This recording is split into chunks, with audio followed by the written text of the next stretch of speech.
right, welcome everyone to Ford's Critical Conversations. This is Detroit PAL's presentation of conversations around social justice, positive solutions to issues that we see in the community, and removing implicit bias so that we can build trust and respect between police officers and youth. I want to thank our generous sponsors in the Ford Motor Company Fund for their support of this program. Also, special thanks to Verizon and Rocket Mortgage for supporting Detroit PAL programs. All right, so Corporal Norwood is here with us again today. What is our topic of the day? Well, this is our fourth week where we talked about roles of police officers. Week one, we talked about fact versus fiction and knowing the law, especially as a youth. Last week, we touched on social media and how it could be a benefit or a detriment to our youth and society as a whole. But this week, we're talking about cultural and social norms, and we're going to get a little bit into communication, effective communication. But we're going to start off with those cultural and social norms, Maria. And keeping in mind, our objective is to establish rest, right? Removing that implicit bias, establishing that empathy between police and the youth, creating those youth-derived solutions. And of course, we want to expand this successful model across the country. So, we want to say thank you to all of the PALs around the United States that have joined us, PALs around the US that have joined us, from Bessemer, Alabama, to Houston, Texas, to Kalamazoo and Flint PALs. I want to thank everyone for your support and for joining us to have these important conversations and to elevate the voice of the youth. Absolutely. So that's what makes this critical conversation so unique and so cool. And I'm really happy to be a part of this. And so thanks everyone for coming out again tonight. We really appreciate you being here, and we're going to get into some really good stuff today. I'm telling you, some really good conversation. So again, we're talking about cultural and social norms. Now, you might not think of it this way, but we're all part of some kind of culture. Many of us are probably a part of several cultures, right? Right. For me, example, I'm a Generation X. So that's people who are over 40, right? Over 40. And many of you are part of a culture. Maybe you're part of a team, right? So you have your own team culture or your school culture. So we're all part of a culture. But what I want to know from each one of you is, what is your definition of cultural norms? Give me an idea of what it is. And you can type your answer in right there in the chat. I just want to know what would be your definition of that. And if anyone would like to speak, feel free to raise your hand. You can do it virtually or just wave it on the screen. But we're asking, what is your definition of a cultural norm? It would take a minute. You have a definition in your head, Maria? I got one in my head also. I'm interested. Yeah, I have one in my head, but I don't want to sway. No, I don't want to create groupthink. I want to hear from the kids what they think it is. So let's wait and hear from them first. absolutely. We won't let the cat out the bag. Just something to think about, and even for us adults. And I want to say thank you to everyone that's watching us live on Facebook, right? On Detroit PAL Facebook. We're happy to have you be a part of this conversation while you're viewing, and we're going live. So thanks again for joining us. All right. So again, we are looking at what are cultural norms to you. And I see the youth are starting to pour in their comments in the text box. Something a group of people do on a regular basis. What is seen, not outside the box. Things that you believe in, things that you do that may be different, etc. So those are all good comments. Groups that work together was a comment as well in terms of culture. So what do you think, Corporal Norwood? What do you think? Well, the kids, I think they pretty much got it here, but I'll tell you what I have here that's written. So what this says, cultural norms are sets of behaviors and beliefs shared by members of a society or group. Members of a culture are often expected to conform to the norms of the greater culture. So I think they kind of hit it on the head, a group of shared beliefs and behaviors. And again, So it sounds like it can be different, right? It's different from one group to another. But it's what's agreed on that's normal for that group, right? Yeah. So you can imagine that might be, you might not understand from one culture to another unless you're kind of ingrained in it. So we're gonna talk about that today, and I think we're gonna have some really good discussion around it because understanding, and I don't want to ruin it. Actually, I just want to hear from the kids. I'm getting excited though because we'll talk about even escalation, de-escalation, like how does that play into cultural and social norms? So we're going to touch on that today too. I see we have our CEO, Robert Jamerson, joined us. Hey there, Robert. I want to give him a moment to address the group. Hello, everyone. Once again, Detroit PAL doing great things in the community. This is a critical conversation that we're about to have today, and that when you understand some of the social norms and you align to understanding your role and how you can be influenced one way or the other, it's just a empowerment that you get when you are able to understand that. Truly just want to say thank you to everyone that was able to join today. You could have been anywhere, but you dedicated this time. We hope that not only do you find at least one thing that you can leverage moving forward, but also that you share it with someone else. If it's good enough for you, it's definitely good enough for someone else. And so we want to say a special thanks to all of our invited guests today. I know we were looking at the chief and our officers, as well as other people joining today. We just truly thank you. We never want to take it for granted, your support as a volunteer or as just a support person for the community. And so with that, I'm looking forward to hearing from our youth. I'm at an undisclosed location, meaning that I am still doing PAL work. I'm at a track practice right now, but I wouldn't miss this for the world just because I understand how important this is. So sit back, engage, your opinion counts, and let's have this great discussion.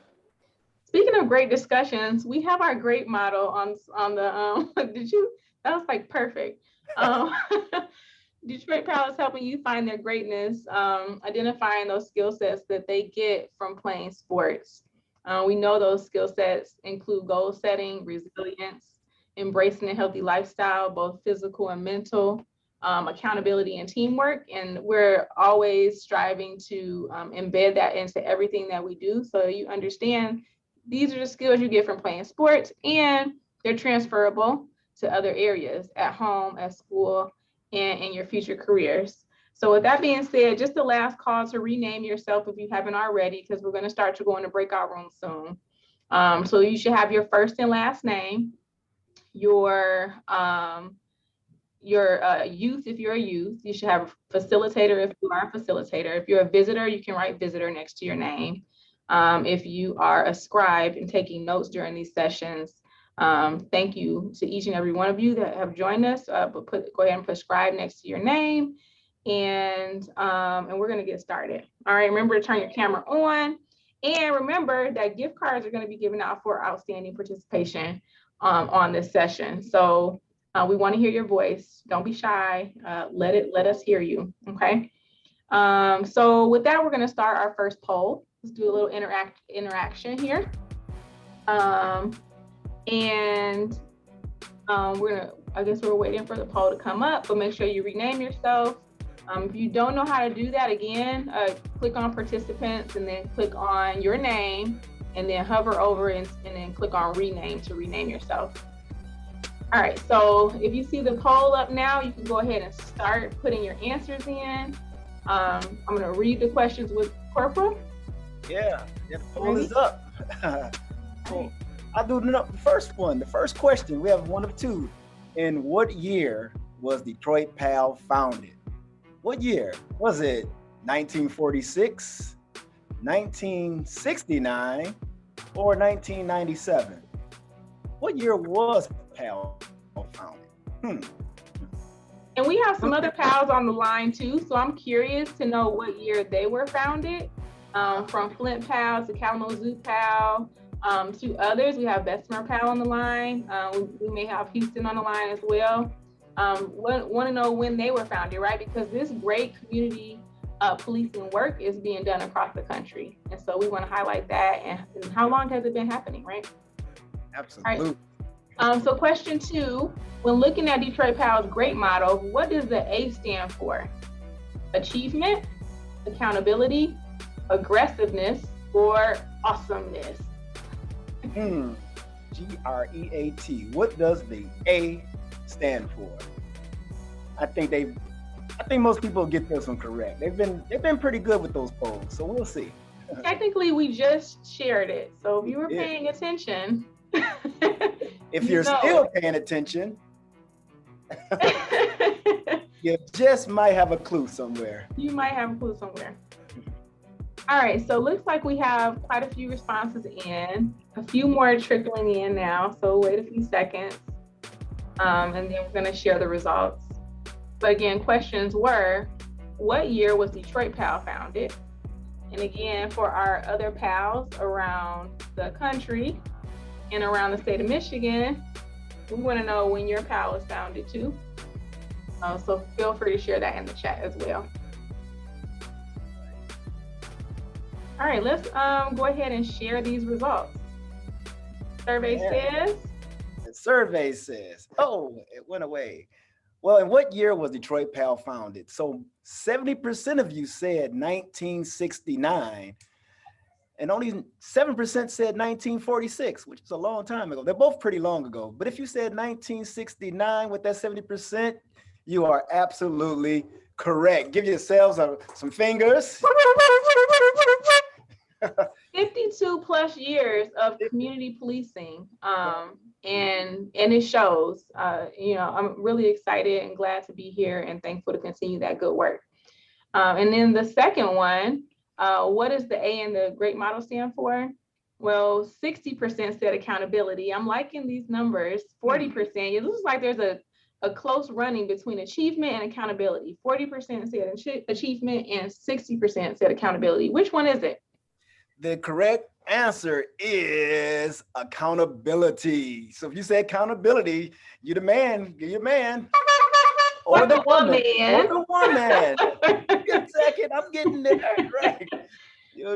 I have to give you a chance. All right, let me be patient. I told you we're good. I told you they know what they're doing with these polls. I knew it was coming. All right, so next we want to do a quick shout out because the Detroit Police Department is hiring. And so we've done this a couple of times on these sessions, but we know we have Facebook watchers. We know we have parents on the line. We know we have mentors and coaches and others in the community that may be looking for their next career move. And the Detroit Police Department could be that move for you. We're looking for talented, passionate people who care about their community to serve in the capacity of the police department. So please reach out, apply at joindetroitblue.org if you're interested, or call the number on the screen. Yeah, absolutely. I know, being a police officer for over 30 years myself, I'm proud to be part of DPD. We have great leadership. We have some ranking officials that's going to join us today.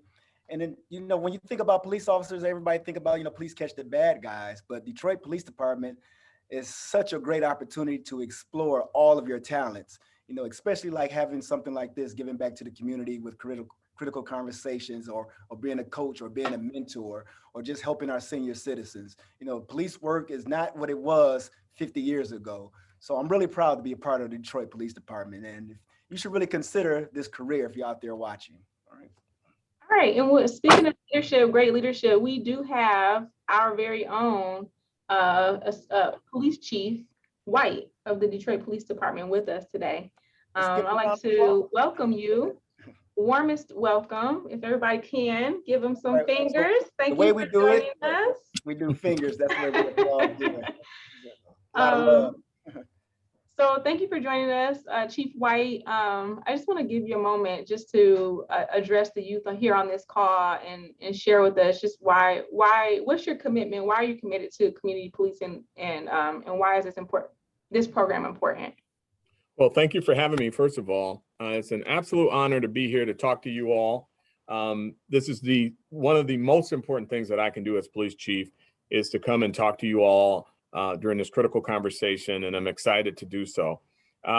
Community policing, I say it all the time, but it's who we are. I mean, it's not a thing or a motto. It's what we do. It's what's important.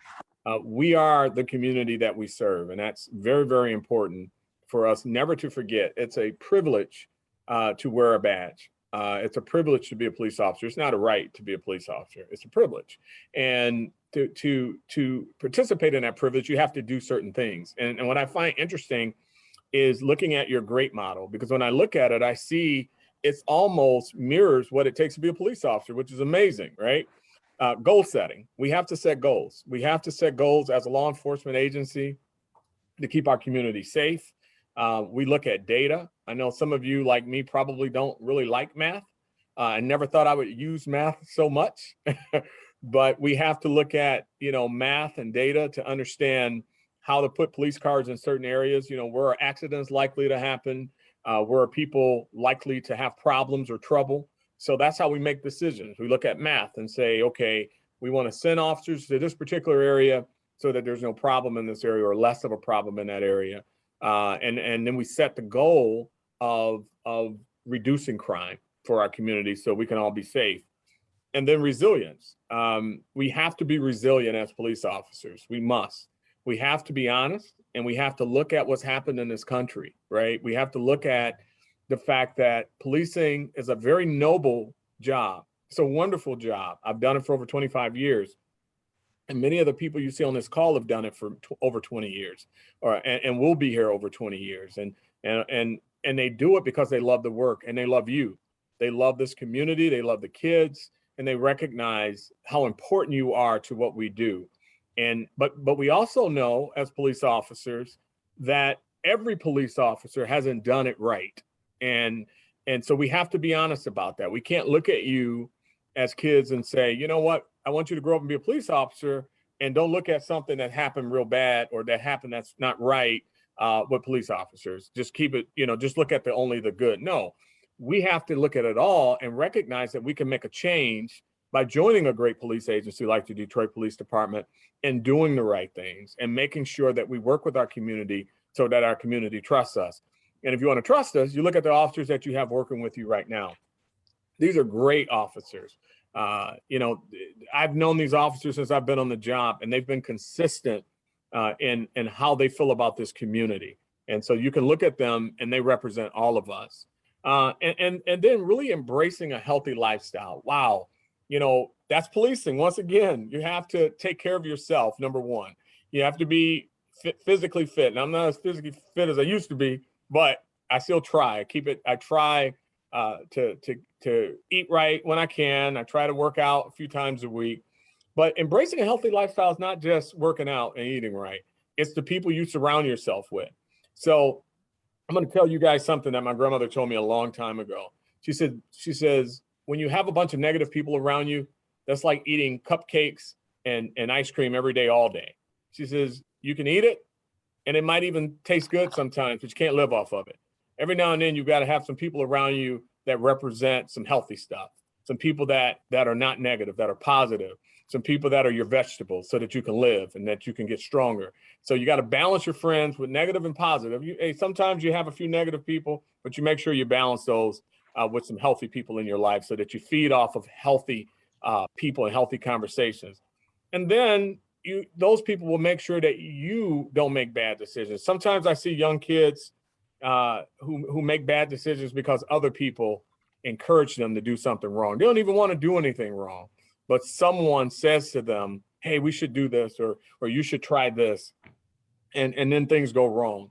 We had a really bad situation where a young kid found a gun, and the young kid picked it up, and the young kid pulled the trigger, and and they hurt themselves really bad. And that story didn't have to happen, because we've had a number of other stories where a young kid found a gun and they called the police, and the police made the gun safe, and no one got hurt. So we got to embrace a healthy lifestyle, and we have to take our safety as the most important thing that we have, because remember, none of this is important if you're not here to enjoy it. You have to take your life as the most important thing that you have. Then accountability. Once again, it's almost reading like the police manual. I have to be accountable. I have to be accountable to you. And certainly the police department has to be accountable to me and this community and the community in which we serve. And they do a fantastic job doing it. And then finally, teamwork. Everything we do is teamwork. Look at how we're dressed. We all look alike, right? Black, white, male, female, same uniform, maybe a little bit different with a color here and there, but we represent a team. And that team has to be honesty. It has to be integrity. You have to trust us. You should be able to walk up to any police officer and feel safer just by walking up to a police officer. And we have to work as a team. Some of us are friends. Some of us are not friends. Some of us know each other. Some of us don't know each other, but we're all on the same team. And we know that if I get in trouble, any one of these officers that you see right here will show up and they'll have my back. And they know that if they're in trouble, I'll show up and I'll have their back. And that's how teams work. And we pull for each other, we support each other, but we only support each other if we're doing the right thing. We don't support bad behavior. And I'm going to tell you something, and I'm going to leave this with you and take any questions that you guys have. But I might be the boss, but you better believe this. If I did something wrong, every one of those officers that you see that work for me will not only turn me in, but if they had to, they'd arrest me. That's what it's about. We're the police, and we believe in what we do. So I hope that made sense to you, but I just wanted you to know that your motto is our motto as well. I'm very happy to be your police chief, and I look forward to many of you growing up and taking my job. So with that, I'll take any questions that you have. All right, thank you. I just wanna, real quick, just piggyback on what Chief said, because one of the questions was from the students about why do police back other bad police officers? And so we've had other officers who kind of mirrored some of the same things that you said, Chief, that there's nothing else that makes us more upset than when another officer does something wrong. So hearing that again from the top official in the city of Detroit, it absolutely makes the students much more comfortable, and we build that trust along with our citizens as well. So thank you for those words. I just wanted to throw that in there. Thank you, sir. No problem at all. And so we're actually going to bring up, we have with us Adrisa Snyder, who's going to talk to us a little bit about cultural bias. But if you have questions for the chief in the meantime, while we're going over cultural bias, please add them to the chat. We'll make sure that we share those, and we'll answer as many of those as we can during this session. With that, I want to welcome Ms. Adrisa, Dr. Adrisa Snyder. Welcome. Let's give her some fingers, y'all. Come on. We got the doctor in the house. Doctor in the house. So excited to be here with you all tonight. Maria, am I sharing screen, or will you all share screen and then I just tell you to go to the next slide? So I actually don't have, you can share the screen. That would be good if you share it. So we could give her the permissions if necessary so that she can share, and we can go ahead and do that. So while you're getting that ready, Dr. Snyder, so what is it that we're going to talk about? What will you enlighten us with today? Well, I'll start with this Zora Neale Hurston quote that I always open up with, and she says, "Once you awaken thought in a man, you can never put it to sleep again." So I hope to awaken these young people's minds with the thought of how they can make a better community for themselves, how they can see themselves coming together and being, I hate to sound like a Hallmark card, but to live in peace and harmony, because it is truly achievable. It may not be easy, but it's achievable. So let me know, can you see my screen? Not seeing it yet. While you're pulling that up, I'm just gonna read this in the chat. We asked earlier, what are cultural norms? And another comment, I think a cultural norm is a type of behavior or practice that may be a norm in specific cultures and different in others. That was really good. That was like pretty on target, I'd say. And we have a question while you're also pulling that up for Chief White. Why did you want to become a policeman or a police chief? For that matter. Oh, what? Well, I didn't necessarily, when I joined the police department, I just wanted to be a police officer. I actually retired last year and went to work for the Michigan Department of Civil Rights. And I also was doing mental health counseling. So I thought I was done after 24 and a half years. And then Chief Craig retired and the mayor called me and said, would you like to come back and lead the best department in the country? And how could I turn it down? I love the department. I love the city. I love the men and women who do this job. And it was an absolute honor for me to come back and lead them and to try to make the place a little safer for you all. And it was a highlight of my career coming back. So I wanted to be a police chief after being asked to be a police chief, but I was happy being the assistant chief until I retired. But I'm very happy being back as your police chief. Fantastic. Thank you. Thank you. Thank you. Thank you. All right.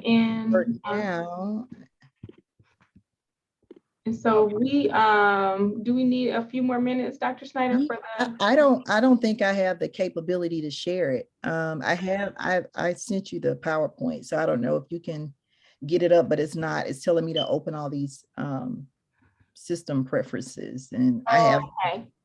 All right, let's see if we can get it up in another location. So I guess we can kind of just chat a little bit in the meanwhile while we're pulling up in Corporal Norwood, if you would, while I see if I can do something about the slide as well.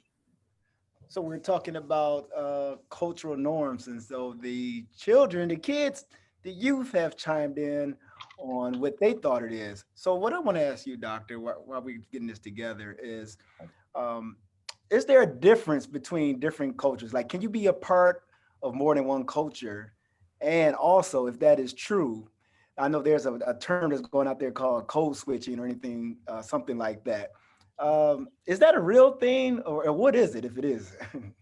Well, the first thing I would like to say is typically when we think about what culture is a conglomeration. It's a mixture. It's different people coming together with some type of common attitude, belief system towards a particular thing, right? So I can be from a different background than you. It doesn't always have to be race, but we may come together with shared beliefs. We may come together with practices, ways that we approach the world, ways that we interact with people. So culture is kind of complex. We think about it in terms of race all the time, but there's even a territorial culture, right? I'm from the South. So y'all say, I say y'all, right? That's a part of Southern culture. When I lived in Michigan, nobody said y'all. When I walked in the classroom saying that, my students are like, man, that's country.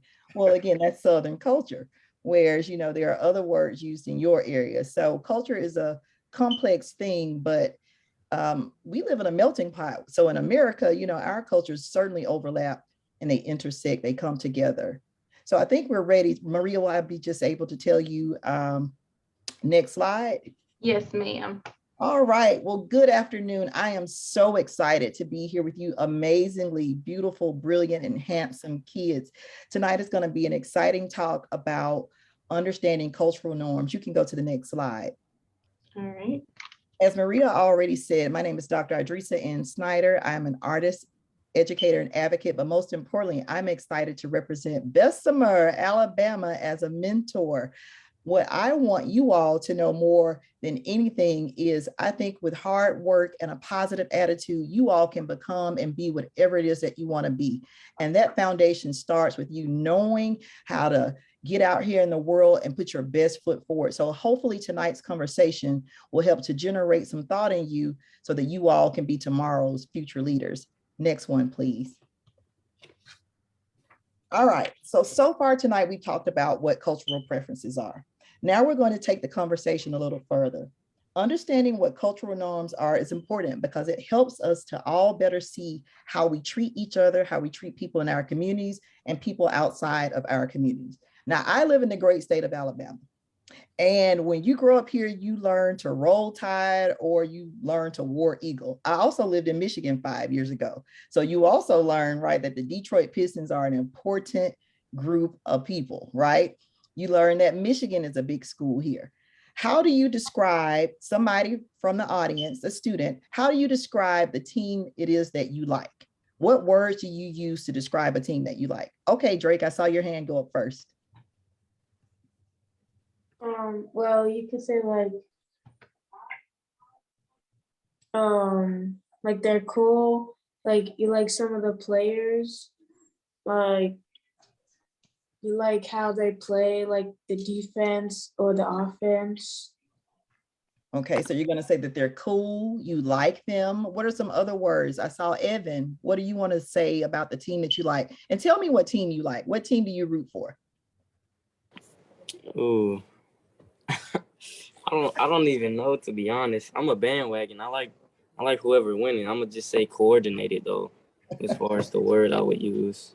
And I like that because that is a word that we use to describe people we like, right? We use terms like winners, they're succeeding, they got it going on, or whatever it is. That's old folks stuff to say they got it going on, but we use those kind of terms. Now, what kind of words do we use for people, teams we don't like, our rivals? What words do we use? And tell me a team that you don't like. King, is your hand up? You gotta unmute, King. I don't like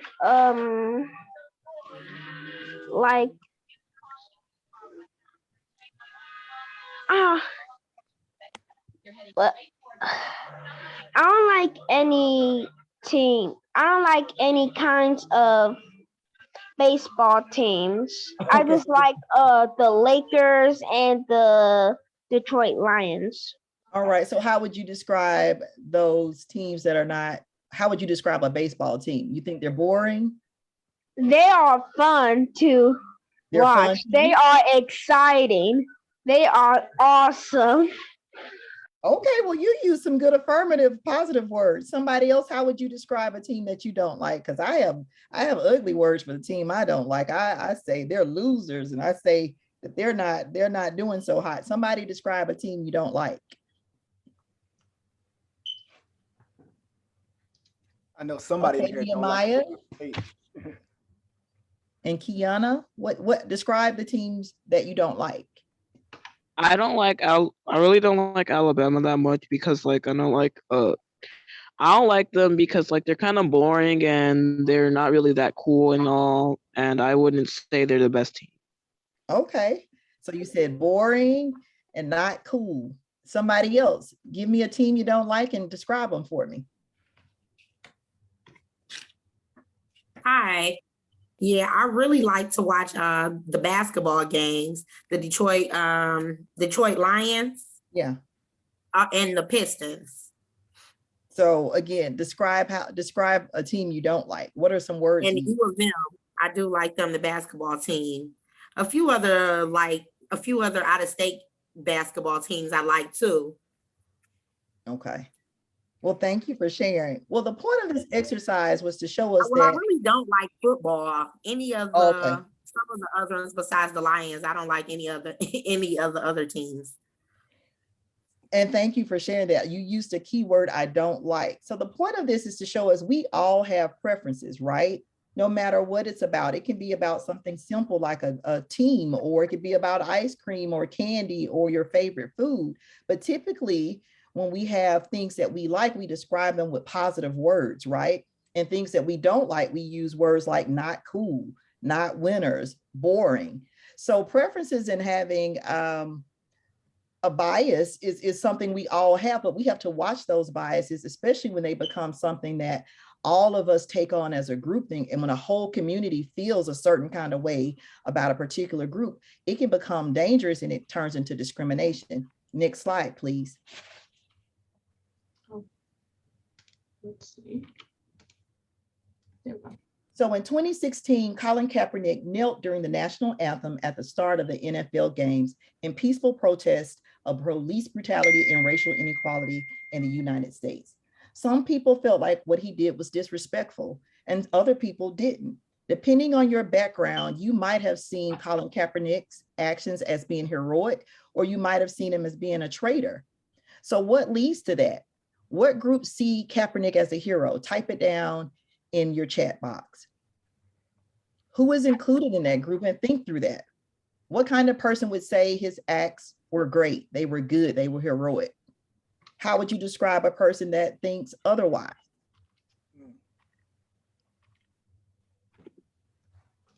Can someone read? Maria, would you like to read some of the responses that we're getting? Yes, I would. Let's see. We have all right. What? Wait. What did he do? I didn't hear. So he knelt during the NFL games in protest to what he perceived to be as police brutality. So when the national anthem came on, he didn't stand up and put his hand on his chest. He knelt down instead of pledging allegiance to the flag. So I'm looking at a comment here, Dr. Snyder. Joe says mostly the African-American community supported him while conservatives did not. Absolutely. Anybody else have anything to say? What other types of groups saw him as a hero? What type of group saw him as being a villain? So I'll read a couple of more here. Who are we talking about? Colin Kaepernick, Who's that? the guy on the screen who took a knee. So Colin Kaepernick was a football player who did not stand for the national anthem, as Dr. Snyder was saying, because it was his way of trying to peacefully protest against police brutality and the unfair treatment of African Americans, in his opinion. And so during the national anthem, he did not stand. And so some people thought that was a bad thing because they felt that it was disrespectful to American culture, while other people thought differently, thought that it was heroic of him to take a stand in front of everyone during his job. So Drake is saying I in the chat that he thinks he did a good thing and he didn't do it to hurt anyone. So that's a good point. Okay. I And I'm glad think- you said it. You can go ahead and make your statement before we go to the next slide. Okay, I think he might be like a hero or mostly a villain, like an anti-hero. Okay. Well, you know what? That's actually a very good point, because there is a little fight back in you being a hero, right? You're not going to always make everybody happy. And that's why when it comes to us having these biases, we have to understand that it's not all right or wrong. It's a matter of how we see it. But what the point of tonight's talk is to make sure that we are respectful, even though we may have preferences, we may have different beliefs. We want to always respect other people's thoughts and opinions and feelings about certain matters. You know, depending on who you're talking to, this could mean something very different. Next slide, please. So as we're going to the next slide, I have a couple more comments. Oh, absolutely. One, Evan saying, I would say those who see him as a hero agree with his morals and beliefs on police brutality. Those who see him as a villain may have opposing views on the way he sees police brutality. Mm-hmm. And then we have Frederick Mason, who said, but there are also people who have families who fought for the country. And Jared says he believes people that didn't understand his cause believed him to be a troublemaker. And so some military veterans believe him to be a troublemaker. I really like those statements, and they're so thoughtful. I mean, my husband served 20 years in the military. He's a proud Navy member who retired. And even though he served in the military, and we stand for the pledge because he put in a lot of time, you know, serving our country, he still supports Colin Kaepernick. And that's the complexity in it, right? You can feel that way. And then there are people who are like, I support the military, but I also understand Kaepernick's point of view. Mm-hmm. Next slide, please. All right. These are very thoughtful comments. So our first word is implicit bias. Even though our biases are not always ill-intended, right? Just because we preference something doesn't mean we are ill-intended towards it. It does not mean our biases do not have impact. Some stereotypes about some groups are actually positive. Yes, there are positive stereotypes, and then there are others that are negative. The point is to remember that no person or group is all one thing. I want us to understand that. And that's why I used a person like Colin Kaepernick. No person, none of us on this call are all one thing. We're not only Black, we're not only woman, we're not only white, we're not only female, we're not only our age. All of us are complex individuals. So what is an implicit bias? It is the attitude or stereotypes that affect our views, our actions, and our decision-making ability. Next slide, please. All right. So you didn't have to answer this one out loud, but you can write this one in the chat as well, or just think through it. But what are some negative stereotypes about your group, your race, or your gender that you do not like? Ones that you do not like. Yeah, do not like. Carter, your hand went up first. Yeah, I had a thought on how that most stereotypes for young African Americans are the couple words as in thug or hood-like. Right, and yes, and you are absolutely right to reject those and not to like those. Who else hasn't spoken? Frederick, have you had a chance to speak? Basically how they can't support families. Okay, so you're saying there's a stereotype about your group that you don't take responsibility. And do you mean particularly Black men or men of color or? Men. You're right, that is certainly a stereotype. What about my ladies out here, my young ladies? What are some stereotypes about women or women of color? Because there's certainly some.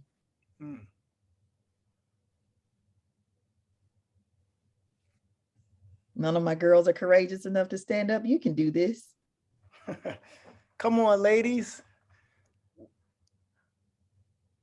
Here's one in the type. Takesha says one of the stereotypes is women can't work as hard as men. That's certainly one. I'm going to throw out one that's a little hard, but it's true. Black girls are more disciplined than a lot of other groups in school settings across the country. Right. And when you say that, doctor, you mean that they get in trouble more when you say discipline? Yes, they receive harsher punishment for the same things that another student may do, and they're disciplined more often. So that means another stereotype that, you know, young Black girls are not able to control themselves, are disruptive. And here's another one in the chat, the association of white people and being racist. Absolutely, absolutely. Not every white person is racist at all. There are plenty of white brothers and sisters who have joined the efforts from the beginning of time and that are still on the front lines supporting people of color. I even saw one that Jews have all the money. I saw that. That is certainly a stereotype. Okay, I see some students. Come on. Who else did you all? I saw some hands go up. Yolanda, what did you say? That some Black girls from certain communities are more likely to get pregnant and drop out of high school and not be successful. Thank you for pointing that out. So that points to promiscuity, right? That Black girls are somehow looser than other young girls. You want to add one more before we go to the next one?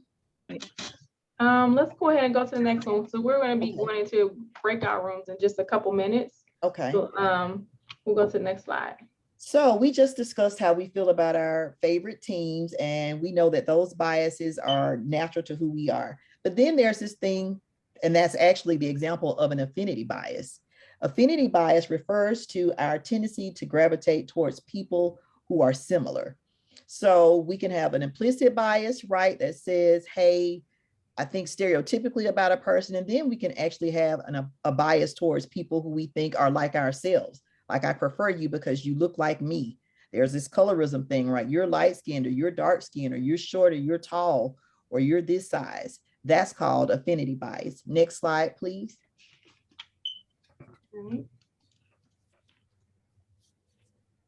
So this is confirmation bias. Confirmation bias is when we go and look for something to fit what we believe, right? How many of you all have used Google to go look up something to prove your point, right? You say, I'm going to look this up because this is how I feel about these people. So here's this elephant example. Depending on where you stand looking at this elephant, you can see it as completely different things. If you only looked at its tail, you may say it's a rope. If you only looked at its trunk, you may say it's a snake. But until you look at the bigger picture, you really can't see it for what it is. So I want to forewarn you all about going to find information just to fit what you want it to say. Try to look at things in totality. Try to look at things from the bigger picture, because that may be in part true what you're looking at, but that doesn't mean that you know it in its entirety. Next slide, please. So I think we already said that. I was trying to scoot through. And this next one, I'll be wrapping up in just a second. So we've heard what people said about teens, about how they feel when they're stereotypes. And while these examples, some of them are laughable and some of them are not, think about how biases cause us to speak about and treat people. You know, if somebody isn't in your team, if they have a different appearance, if they have a different culture or custom, are you treating those people differently? Next slide. So in the long run, our cultural norms lead the dominant group to think lowly of other groups sometimes. And this turns into isms, which turn into discrimination. We can't judge people because they look different, worship differently, have a different age group, or are a different size or gender. It's okay to have cultural practices, but it's not about pushing people out. It's about celebrating and including people. So I just have these terms up here that some of you may have heard and some of you may not. But this is basically when we discriminate based upon ableism. Is somebody disabled? Will we discriminate against them? If they're a certain age, will we see them differently? Or if they're from a certain background, have certain race or size or religious affiliation? That's not what we want. And this is the last slide. Right. Ultimately, what we're trying to do here is have an inclusive society, and we want you all to be allies. An inclusive society overrides those biases and those cultural norms. And it says, hey, institutionally, through school, through work, through community, we can all come together. There's room for all of us at the table. And if you're not a part of a group that you feel like is being targeted, always remember to be an ally. Stand up for your community members and your friends. And this concludes our talk about implicit bias and cultural norms. Fantastic. All right. Thank you for that context, for helping us to understand better what bias is composed of. And we're going to take what you taught us, what we learned about it, and we're going to go into our first breakout room sessions, and where we'll talk about bias as it relates to police interactions as a whole, right? And as it relates to cultural and the norms that we may perceive, or we may even, there may be just a bias out there just regarding how police interact with the kids. So we're going to go ahead. We put the questions in the chat. You're going to your groups, and we look forward to hearing from you when you come back from those groups, hearing from the youth representatives based on what you think, what you've experienced, what's important to you, and what kind of positive solutions you see in terms of these questions that you're going to discuss. That was very insightful. So I'm really happy. It should spark some good conversation, especially when we're talking about police and how some of those biases may have developed. And we know that they're out there. And that's why we're having these conversations, because we want to tackle it head on. And we have police officers here with us today. We have students here and people expressing their opinions based upon this new knowledge that we got from Dr. Snyder. Again, yeah, absolutely. You just look live. We're talking about culture and social norms and how that could relate with police interaction. Yeah, we're here with Ford's Critical Conversations. We want to say thank you again to our sponsors in the Ford Motor Company Fund for, again, making this possible for us to have these discussions with the youth. And during this breakout room session, we're going to talk a little bit more about cultural norms, but we also want to share some of the great programming that's taking place at Detroit PAL with our partners, we actually have one of our partners with us here today, Ms. Chevelle Brown from I Teach Chess. And we're going to listen to and watch a little video from the chess benefit that took place between kids in Detroit PAL and police officers and firefighters, our first responders. And so Chevelle led that charge on this program. So enjoy this video for a couple minutes, and when we come back from it, well, Chevelle will tell us a little bit more about the chess program.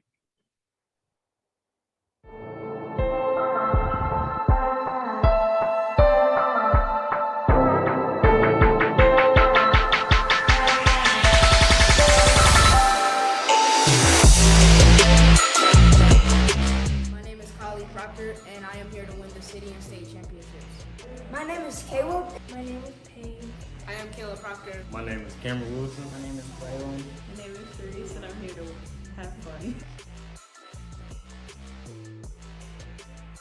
Hi, I'm Commander Kyra Joy Hope. Hello, I'm the Rangers White. I Teach Chess and Detroit PAL used this inaugural chess event to encourage and honor the best and brightest scholastic chess players of the state, along with the first responders and community leaders that guide and protect us all. Support for the event from championship-winning coaches that attended to support their students was amazing. We also had a national level tournament director available to guide and teach. We even had a nationally recognized coach and host to comment in the event on Facebook Live. It was exciting to see the different conversations and laughter among the Detroit PAL youth and the first responders and community leaders. It was really amazing to see. We even had a father-daughter duel happening, and that was just kind of the highlight of the day. Of course, Detroit PAL youth did end up winning, but the first responders were extremely gracious and did give a little competition, so we were excited about that. Watching the Detroit PAL team support this event, from the front desk clerk to the CEO, makes me really grateful to be a part of this team.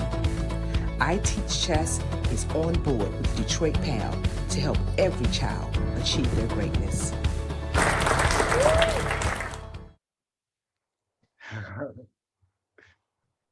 That was fantastic. Oh, still going. 17.5. Oh. Scholars are the best.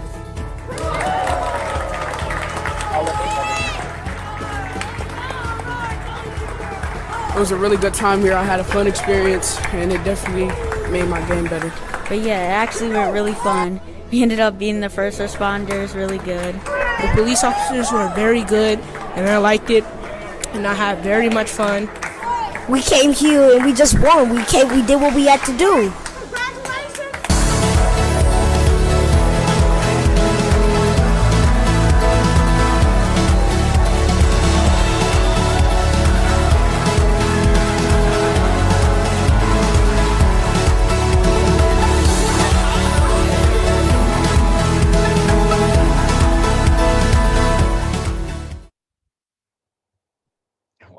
Amazing, amazing. I just love that video. I mean, it really captured the fingers aren't where they're celebration. It captured the energy of the day and just the excitement of the kids and the pride, and you can tell they're skilled and they're competitive. So Chevelle, what do you have to say about this program? And Corporal Norwood? Yeah, well, before you start, Chevelle, we talking about cultural and social norms, and I'll just say it out there. The city of Detroit generally isn't known for playing chess, let alone being good chess players. And we're talking about young Black inner city kids playing chess and then playing with police officers. How did all this come about? Like, walk us through this.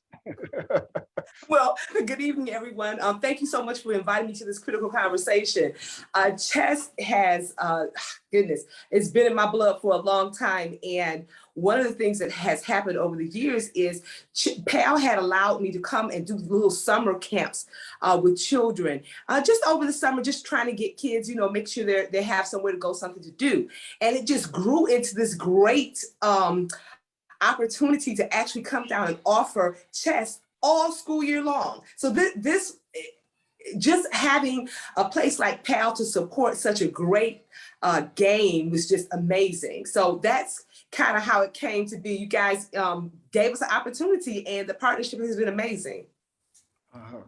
And the feedback that we've been getting, that you've been doing this program has been tremendous. You're growing it. I know you do things nationally and probably international. And so again, we're talking about those cultural norms, like how do you get people to buy into something that's so far left with members of our community? Like, how does that happen? What's the magic sauce? I'm going to tell you, chess is what it is. The thing about it is when it's a game, but because it teaches you to critically think, which is the huge part of this whole conversation. We talk about the cultural norms and whatnot. And there are other places where chess is as amazing among young Black children, like the city of New York, where children it's not that they're trying to learn to play, that's what they do. And so we find that schools become a place where chess is the culture, it's a chess culture. The schools that I've taught in, the schools that you've been a part of as well, chess becomes the norm. Thinking becomes the norm. And so as we're going through this whole critical conversation and talking about culture and talking about whatever area it is, chess is that one thing that helps them to learn how to think things through to its logical conclusion. So every conversation that we have during this process, it won't be something that's left, for them to say, oh, well, that was great. But for something for them to say, okay, let me know how I should think about this subject, because that's what chess does. It's not just a game, but it teaches children how to think. Now, they're going to think what they want to think, but how they think. Chess just helps push all of that along. Yeah, thank you for that. We have Dr. Snyder on here. And she's amazing. Oh my goodness. Right. It's absolutely amazing. Right. And so we talk about, how are some of those, and this is for Dr. Snyder, how are those cultural norms or biases formulated? Because we're talking about, there's some biases against police officers, Black people don't play chess, they don't do these things or whatever. How are those things instilled in us subconsciously, if that's a thing? Yeah. I'm gonna make this, the quick answer would be, I think it's three ways. First one is we're inundated with media messages. And that's not a 21st century thing. This goes back to the 1600s, 1800s. Images of Black folks and folks of color being degraded is nothing new. This is hundreds of years old. So when we see images of people on a consistent basis, a certain way, and especially if we haven't had a chance to interact with those people, we will believe what we've seen because we think our eyes aren't lying to us. So that's one way. The second way is generationally. Typically, what is passed down to us, which are beliefs, our religious thoughts, education, class, it becomes generational. And then I think thirdly, institutionally, through schools, through worship, through things like that, where we gather as a community, that's how those cultural norms are passed down. And this is why they're so ingrained. This is why they make up what the world is. This is why we wholeheartedly believe in them. Wow. I was just listening to what she was saying and how true that is. And it's true of everything. That's how chess has become cultural in the schools that we teach in. So now at this point, we're used to seeing children play chess, little children, kindergartners playing chess, the same thing at PAL. It's now part of the norm. It's part of the culture because everyone's playing. We don't think our eyes are lying to us. We're watching other little people play. So we believe, that's what we should do. So it becomes not to cut you off, but think about Venus and Serena.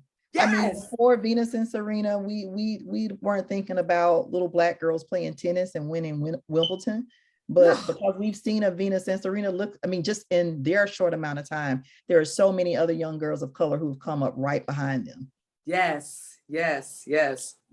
Talked about, how are those implicit biases formed? You mentioned social media, maybe just the news coverage or whatever it may be. And so I want to ask you again, this is for anybody on this call, why are people so afraid of people that they don't know or a culture that they're unfamiliar with? Why are people so negative towards things that they don't know? And I know we have Joe on the call too. He is our Youth of the Year for Youth Voice Council. So Joe, if you have some thoughts on that, I'd love to hear from you. Love to see your picture, Joe. And anybody else who wants to chime in as well. But yeah, Joe, if you have something, please.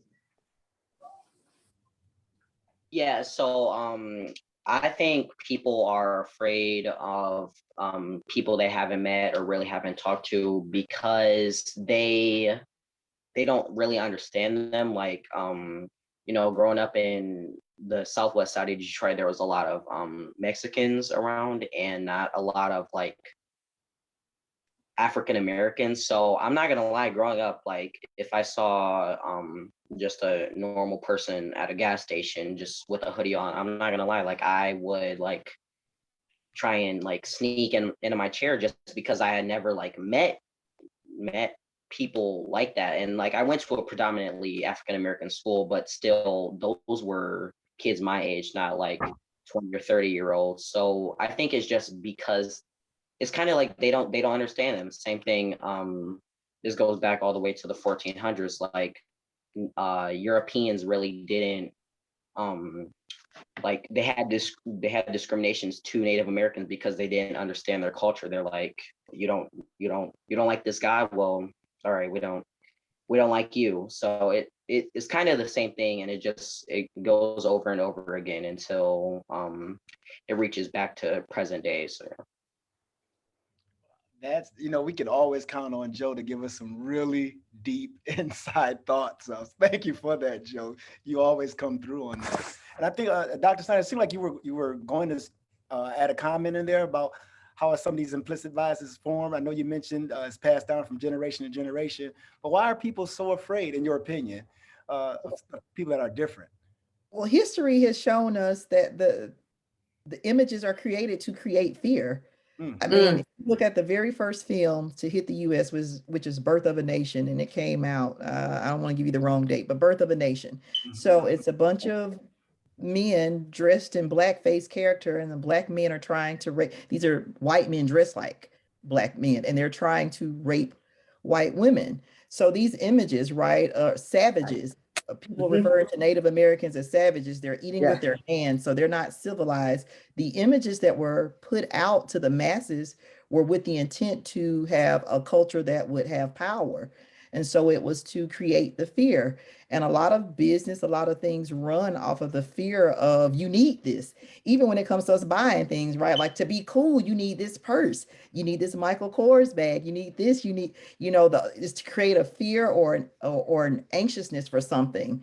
It drives our spending dollars, it drives what we invest in, and drives what we learn about. So the fear works to do something. It's not just there, it works to do something. Good. So I want to ask Joe, because you're the youngest person on here. Do you think, generally speaking, amongst your peers, that there's a fear amongst police officers towards the youth? Have you heard anything like that? Do you feel that way? Or just what are your thoughts on that? So my current day peers, I go to a predominantly white school now in Madison Heights, which is a suburb of Detroit. And so we have a pretty small community, and like I would say everybody has probably met a police officer. So I would say with my current peers, probably not. I mean, Madison Heights is mostly conservative. So I'd say most people know and respect police officers and really aren't feared of them. But at my old school, all last year when all the George Floyd protests were happening, and all the Breonna Taylor protests, I would say some were afraid of police, or at least didn't like respect them as much as they should. So yeah. So again, it seems like, different culture norms, what's expected, what's not expected, what's feared, and what other people are much more comfortable with or who they're around. And I know, Chevelle, you have a very unique background along with chess. You want to share a little bit about your background and what you did before you were master chess instructor? Funny. So prior to Chess, I spent 10 years in the Marine Corps. So I was U.S. Marine for 10 years. And then I retired from the Detroit Police Department. So I spent a lot of time being the police. So to see, to be on both sides, to understand both sides has been really interesting. As a police officer during my time, I spent a lot of time working in the community, working with people. So I had an opportunity to see people like the police. But I also raided houses for most of my career. So I saw people not like the police. But in general, I would say that during my time in, most people would respect the police and most police would respect the people. And so there was trust there. I think that young people right now, their fear is not unfounded. You know, it's real. We can't act like these things are not happening. They are happening, and we have to do all that we can to, as a person who has been a police officer that's retired, I still try to engage young people and hopefully gain their trust. And we always can gain trust if we're trustworthy. So as police officers, retired, active, as adults, we have to make sure that we present trustworthiness to young people so they can believe and trust in us. So when something does happen, they can say, okay, here's a trusted person who we can say, okay, this is what happened and our side will be heard. Because a lot of times they just feel like no one is going to believe them. No one is going to believe their side or what happened. And so, and a lot of that, you know, again, it's not unfounded. So we do all we can to try and build relationship with children and with young people so that they have somebody, you know, and PAL just does a great job of that. It's one of the reasons I was so excited to be a part of PAL. Teaching, again, critical thinking skills, how to think their way through things as opposed to fighting their way through things. It helps. It helps. So I'm glad that we're able to be just be together and work towards making things good for not just young people, but for us too, because we have feelings too. Excellent. All right, so everybody's coming back to the main breakout session now from your breakout rooms. Welcome back, everyone. We had some good discussion here while you were having your talks and answering questions, and we're excited to hear what your thoughts were. And so we want to get started. We're going to kind of run through, starting with team goal setting. And if for those youth who have been selected to be the spokesperson for your group, if you could raise your hand, your virtual hand, so that we can see you. And we'll make sure that we get through all 5 groups in that way. All right, so for team goal setting, I think this is Officer George and Kim Silman and Jessica, our interpreter. And so could you identify your youth and your question? Hey, Maria, good evening, everyone. I have team goal setting. Our question really posed, what can society do to help allow police officers better understand our youth and to allow our youth to better understand police officers? And so we have Mr. Carter, who will lead our group in session 1 in a breakout response. All right. Ms. Carter, we have? Cool. Yeah. Okay. One more thing before I start. Am I want me to talk about what we learned or? Yep. What you learned, Carter? Oh, all right. So a couple of things that I learned on how, like, for one, I didn't know that PAL was even like an actual like place. I always thought it was just like a league, because from when I played AAU football. And I like the conversations we were mostly talking about how police can help kids understand, like, policemen. Like, for instance, we were talking about on how Mrs. I forgot her name, but she was in a group. I think it was Miss Wassenberg and Mrs. Jessica. And they had said that an idea would be that we could make like a project on how we can see police different in a different point of view. And I thought that was a good conversation because some ideas I've never heard of.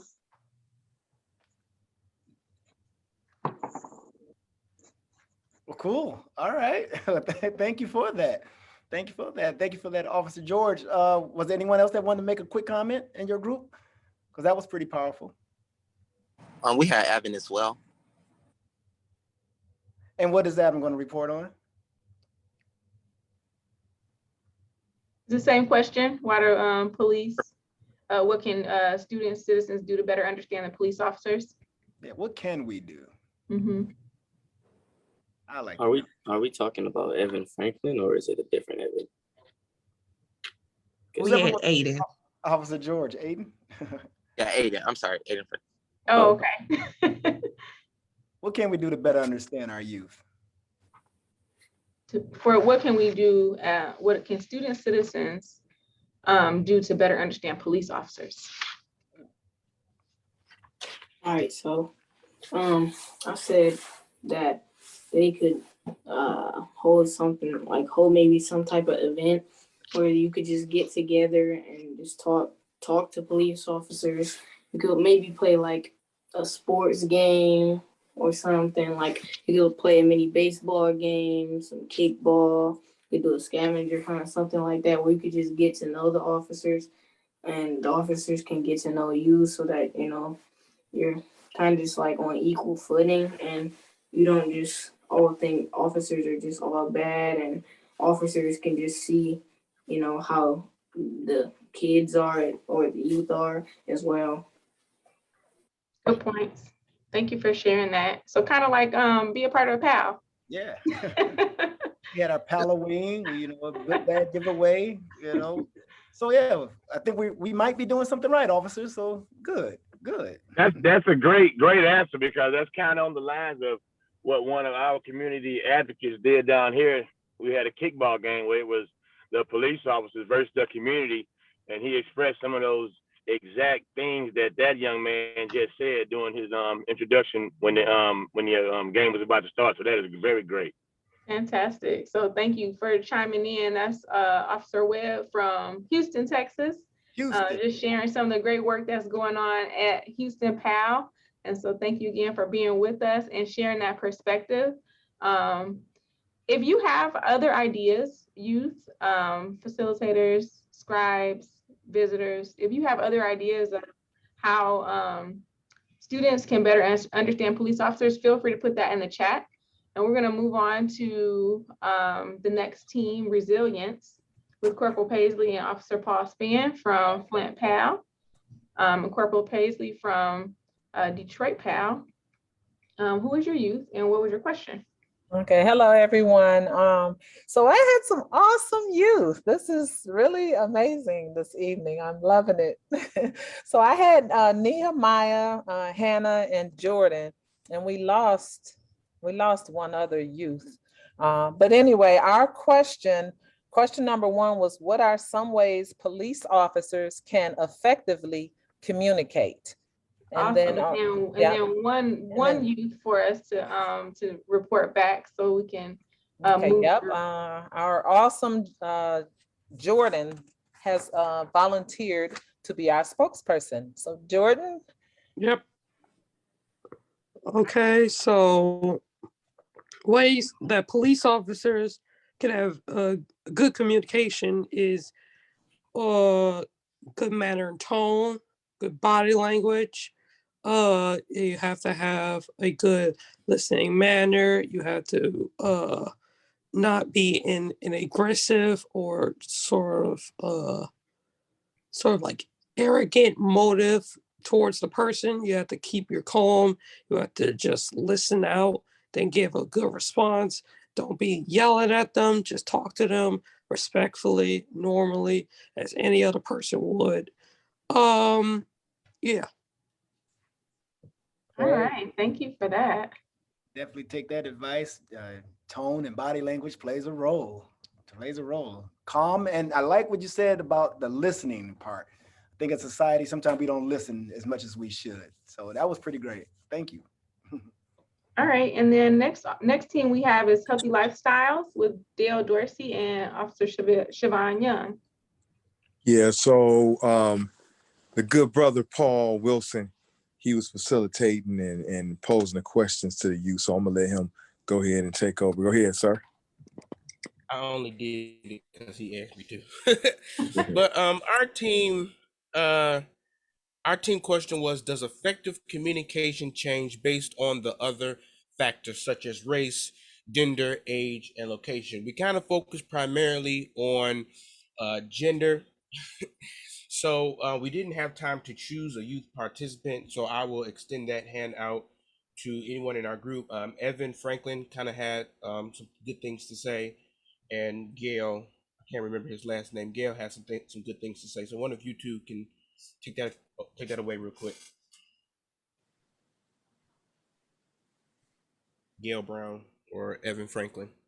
Okay, so as far as how a person's gender affects the way they effectively communicate with other genders, I feel like men and women, like all those who are born a men, all those who are born a women, naturally are going to think differently, just due to the way society treats men and women alone, because those are two very, very different experiences and two very, very different ways of life, you could say. And I feel like the way a person will react to things and the way a person thinks and the way a person may see certain issues or manners or situations is all determined by the way people have treated them in the past and their past experiences.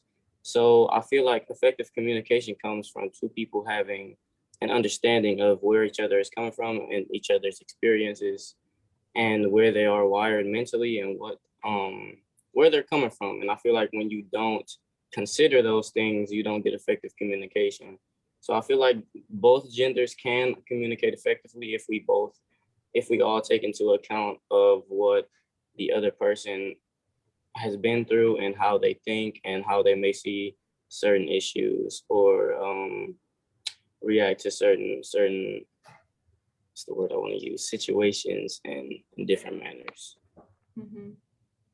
And also what I was talking about is how can you respect something that some people may not clearly have an understanding about? That's what I was trying to bring up. And because mentally, some people, even if you explain emotionally,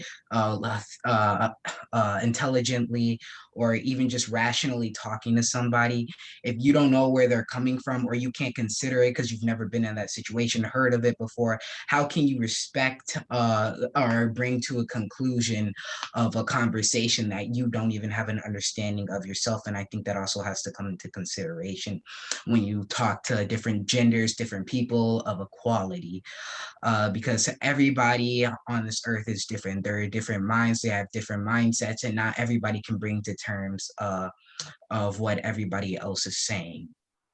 And I'm not saying people are slower than one another. I'm just bringing that out. That's all I'm saying.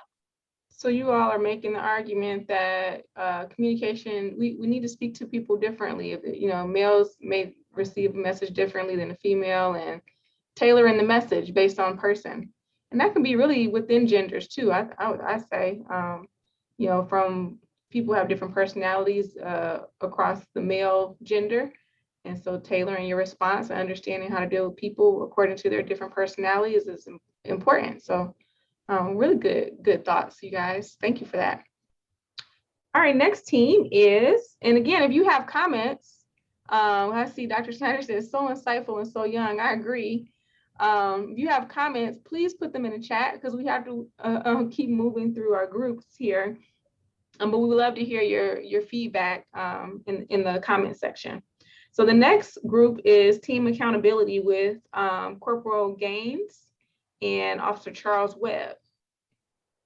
All right, thank you for that. Our team question was, what are some things that can happen if there's not effective communication between officers and students or citizens? And we had a great conversation, great youth, and I'll turn it over to Taikisha to take over. Go ahead. So in the group talked about communication, and I basically gave my definition of it. And I basically said being able to speak in a way to be heard and understood. Then I talked about if there was no communication. Then I said if there was no communication, there would be no order and nothing can get done. And then there will be chaos and no one will understand what is going on or what will be the next steps. We definitely don't want any chaos. Definitely don't want any chaos. All right. So I appreciate that. So let me ask you this real quickly. How do you like people to communicate with you? Because some people like a lot of verbal, some people like just in calm, some people like just tell me what it is, don't beat around the bush. What's your way of that you like to be communicated with? Verbally and straightforward, like get to the point. Verbally and straightforward and get to the point. So that's kind of how I am. But I also understand that, everyone don't necessarily communicate that way.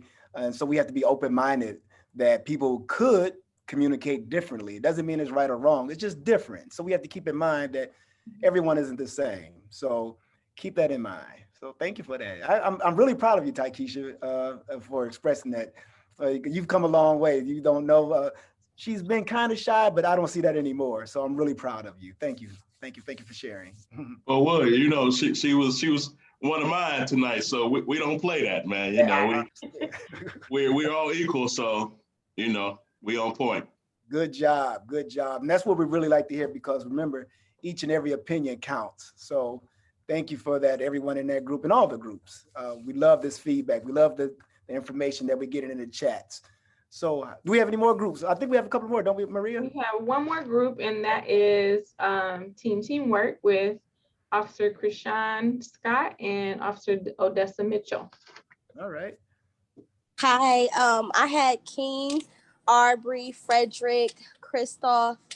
Our scribe was Timothy, and we talked about what communication means and how to communicate effectively with the officers and the citizens. So whoever wants to talk about what we talked about, you guys can go ahead. We didn't pick anybody. How do you communicate effectively with police officers? Yeah, we want to know. We want to know. Well, I think communicating with officers has something to do with, like, again, body language.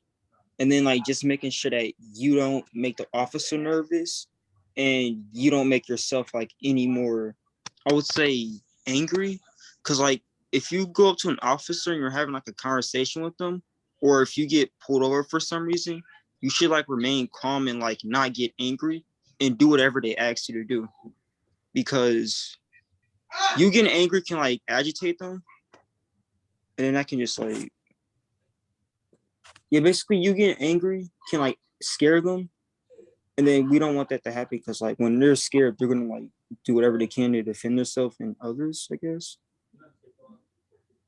That could be something. So I heard kind of the opposite of what we heard earlier.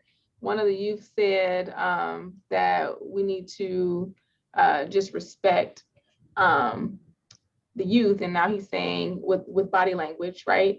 And now he's saying that the youth in turn also need to show proper body language and show respect to police officers. So there's an exchange. I hear mutual respect and just a calmness in that way between the police and the community. Wouldn't it be great if that was always the case? That would be. We look at reality and we know that's not always the case, but the more we can have discussions like this, the more we all understand what works. And I think we'll talk a little bit more about escalation, de-escalation. This is a perfect segue into that as we prepare to go into our next breakout room session, where we'll get to dig in and how do you resolve a conflict without violence? How do you de-escalate a situation versus escalating unnecessarily, which may come from a misunderstanding, which could come from cultural bias or a not understanding cultural norms, right? So we tied it all together, and it's now time for us to go and break out into our next breakout session. So enjoy your conversations. We look forward to you coming back and hearing from you again. I see breakout session questions are popping up in the chat as well, just as a reminder. So you can reference that. And then while we're waiting on that, just to give you a heads up, we're going to go into this next large group session. And we're going to be talking about Youth Voice Council, a little bit about Youth Voice Council. Youth Voice Council, which some are actually joining us today. So it's even better, right? You get to learn a little bit more about what is the Youth Voice Council. Ideally, it'd be nice if everyone here, if they had time and opportunity to join, we like them to join. Numbers are growing. Absolutely, absolutely. So it looks like maybe everyone is already in their breakout rooms, or maybe a couple more.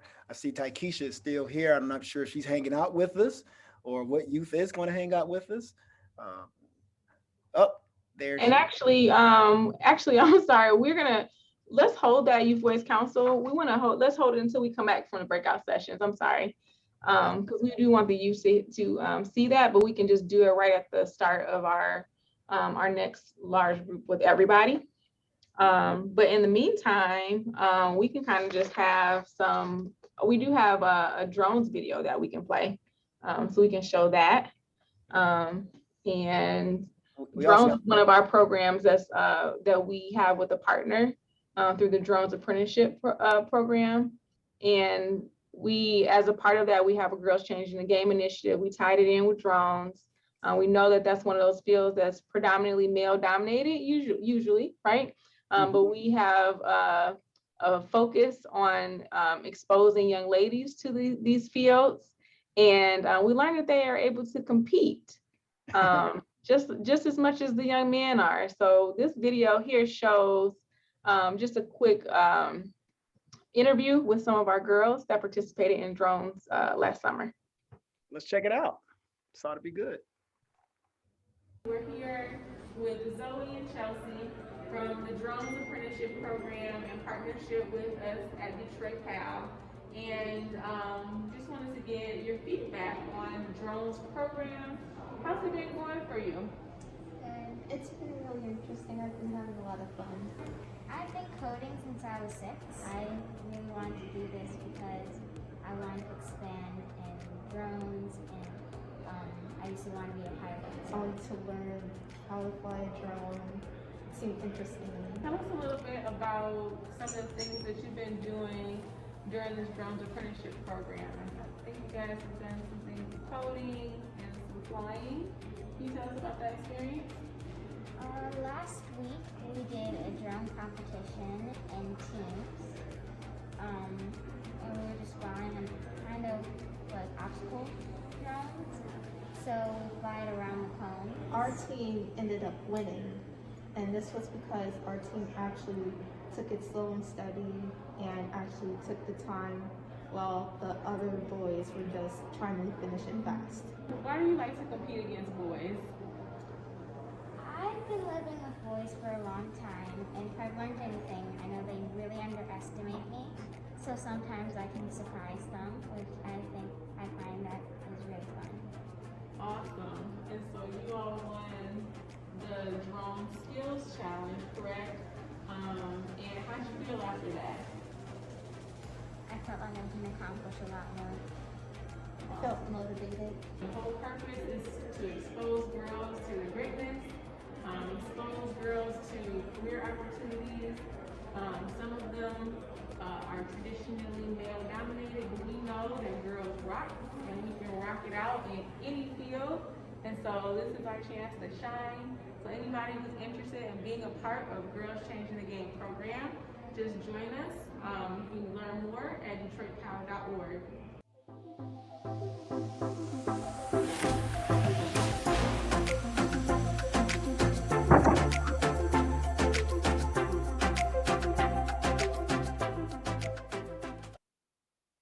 So I'm happy about that, right?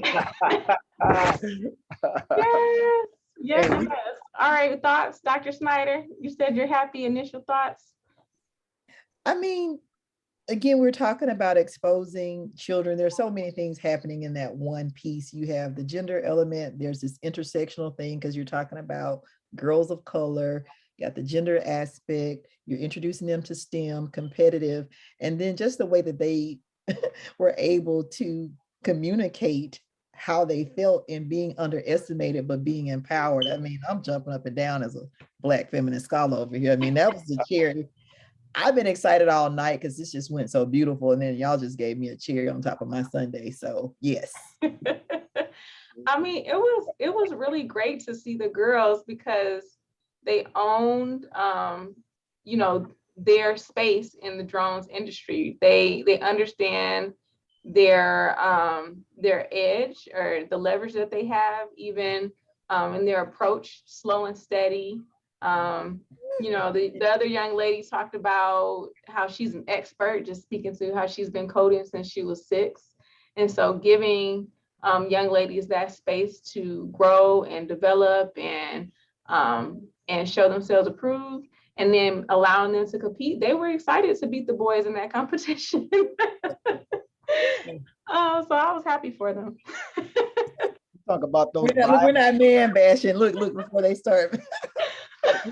I'm not gonna say that's what it feels like, but I'm just glad to see them have the tutelage they need to do what they need to do. And I want to see, look, we want to see all the youth win, no matter, you know, who they are. But we do. And I got a little bit of bias, affinity bias. Affinity. But I have sons, so I want to see the young men win too. So, but it's always fun, you know, if you're gonna do you know, girls versus boys, that's always fun to win. Oh yeah. We talk about those biases and everything, but you know, like how girls seem to be pushed towards, you know, girl stuff. But you know, when given the opportunity, you know, and you're exposed to these different things, you never know where kids' greatness lies, right? We can't just put our kids in a box like that, male, female, young, old, whatever it is. So it's really great to see that diversity come, because we all know diversity is a good thing. When you have people from different backgrounds and sharing different ideas, it just makes that product that much better, right? That much better. And yeah, I was actually kind of happy that the girls was kind of doing their thing. You know, I really was, you know, because I like to do things differently, and I like for everyone to feel like everything is for them if they want it, right? Not to shy away from something just because nobody else that's looking like you is doing it right now. You could be the first, and that's okay. That's truly okay to be that pioneer. And we can't put girls in that box too. I mean, I'll just say this really quickly. My father was widowed with 4 girls at 36 years old. So, and being 15, 11, 4, and 2. So we were raised primarily by a man. And before my mom passed, he had a very, I mean, he's an alpha male. So a lot of times growing up, if you're talking about communication, I was raised in a household where the man was the mom and the dad. And so, you know, people looking at me seeing a feminine person or whatever, but a lot of times it was like, you know, you don't communicate like I expect. So we can't assume that all girls are even, you know, being nurtured in the same fashion. Absolutely. And that's why we try to, you know, here in Detroit, and I'm sure things are going around like this around the country, we just want to make sure that they're comfortable and that they feel welcome to do these things. You know, no one's going to criticize you or look down on you like, what are you doing that for? You're a girl, you can't do that. Now, you know, we don't subscribe to that here. So, and that's the beauty of it. And just like having you here, I'm sure there's a girl that's watching here, whether it's live or part of this program, that's looking at you and say, you know what, that's a smart young lady. I want to be just like her when I grow up. And so better than me. but yeah, you know, and we always want the next generation to take it at another level up. So that's good to hear.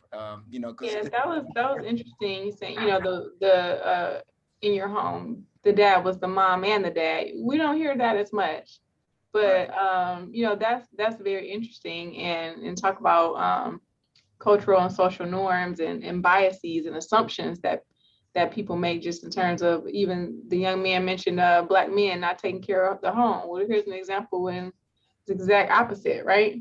I mean, so, love that. Now that we're older, I'm like, my poor dad, like, bless his heart. I mean, at the time we didn't know what the brother was going through, but now that I have my own family, I'm like, how in the world did he raise 4 girls widowed? I don't know, but wow, get the best Christmas gifts ever now, don't he? Oh, he's so spoiled, man. Please. I you know, love it. we talked about that, when they talk about the relationships with the police department and those biases. I know we have Sergeant Kelsey on the call here with us also. Thanks for joining us, Sarge. Right, we'll give you some. Yeah. If you could share a little bit about what the Detroit Police Department is doing as far as curbing those biases with the officers that are on patrol working out there with the citizens. And then we're gonna go to Joe after Sergeant Kelsey. Okay. All right. So, well, first of all, thanks for having me, and glad I was able to be here, first of all. But as far as the department and what they're doing to try to help with some of that is just our training in general. Even with PAL, just recently before some of the new police recruits, before they went to the academy, they came to us at PAL and a couple of other units.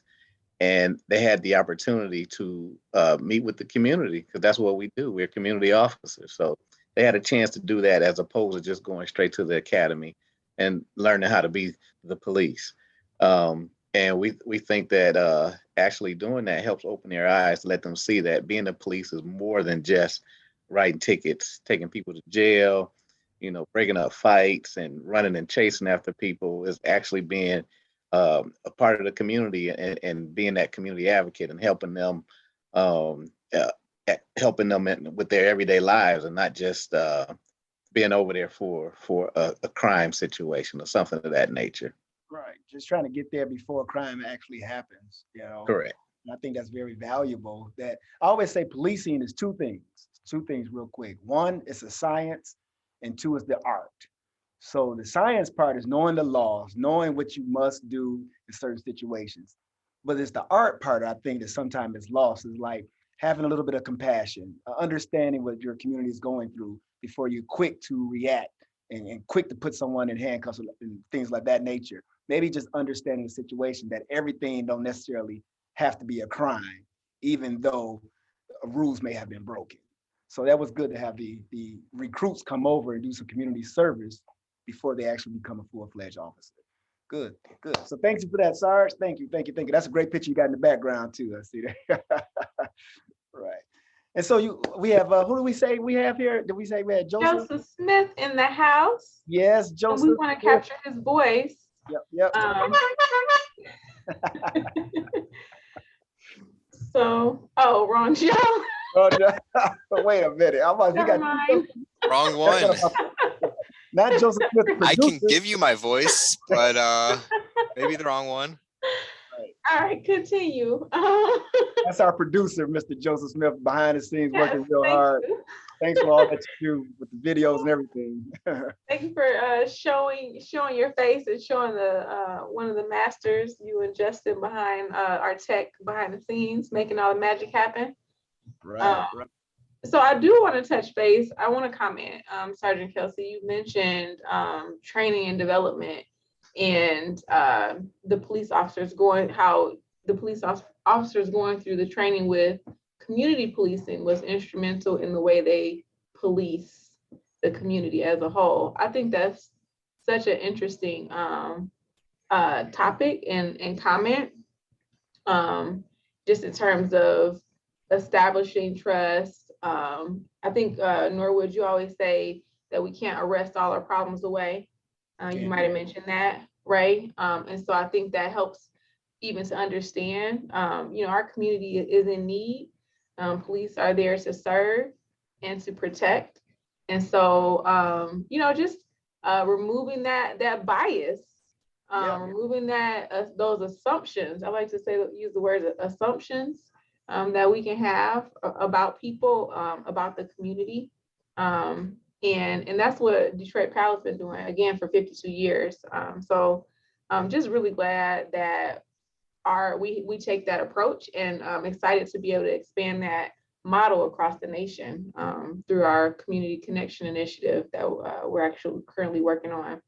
And so I guess quickly, just a reminder for Facebook, those who are watching live on Facebook that might have just joined us, we're here, Detroit PAL, we're joined with Dr. Idrissa Snyder from Bessemer, Alabama, affiliate of Bessemer PAL, and we're talking about critical conversations.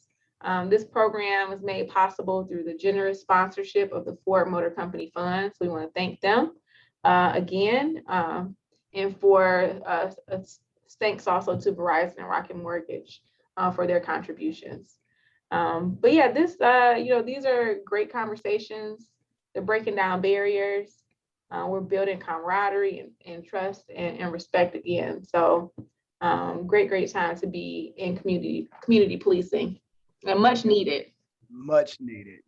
We talk about de-escalation, and I'll just share a really quick story. Sergeant Kelsey knows this story, but when I was a rookie joining the police department, I went to a domestic violence call, with my partner, and it was really heated there, right? Just really heated.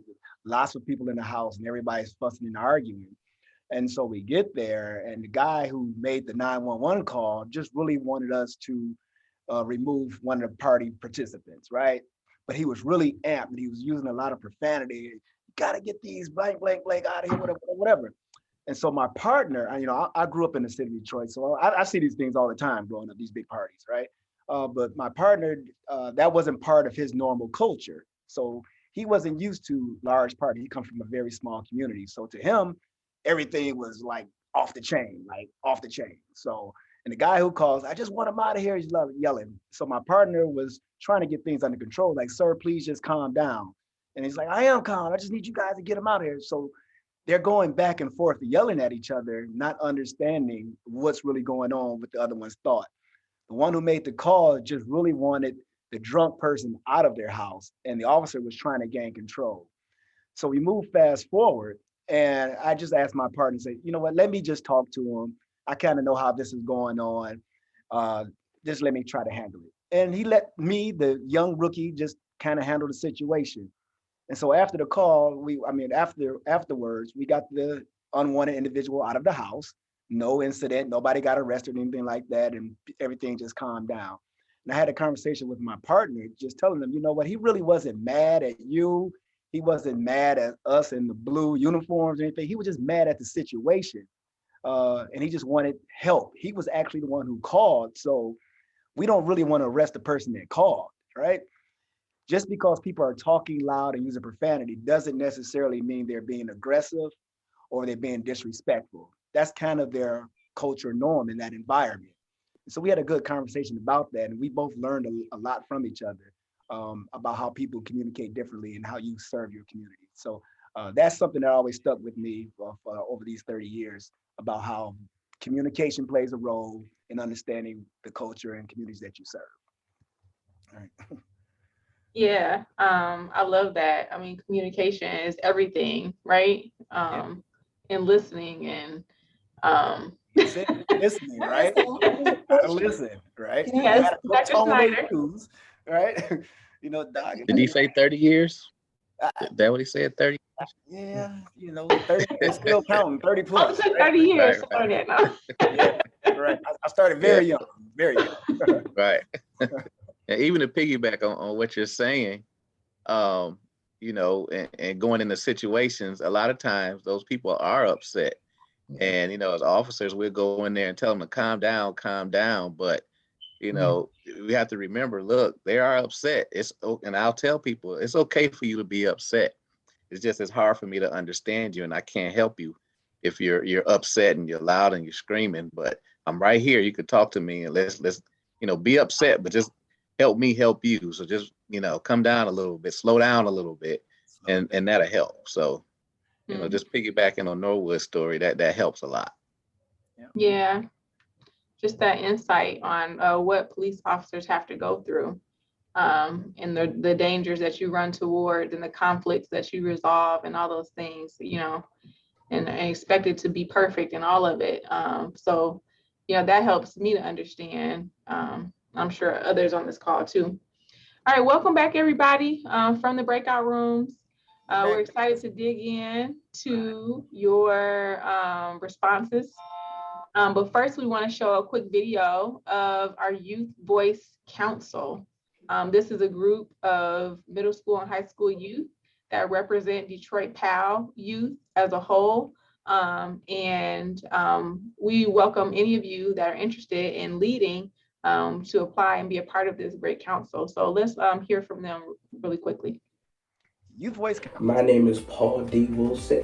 One of the main things that I am passionate about is education. Hi, my name is Zila Grant. I'm most passionate about learning different languages so I could travel the world. Hi, my name is Taisha Boyer. I'm 14 years old. I attend Flagship Charter Academy and I'm in the 8th grade. Something I am very passionate about has to be learning a new culture or learning a new language because I love learning. My name is Larry Grant. I'm 15 years old and I attend Westfield Preparatory High School. I'm a YBC leader. My passion is to become a volleyball player. Hi, my name is Takisha, and one thing I'm passionate about is helping people and giving back to my community in such like backpack giveaways, volunteering. Hello, my name is Jada Lipscomb. One thing I am very passionate about is helping others. When I grow up, I would like to go into the medical field to become a nurse administrator.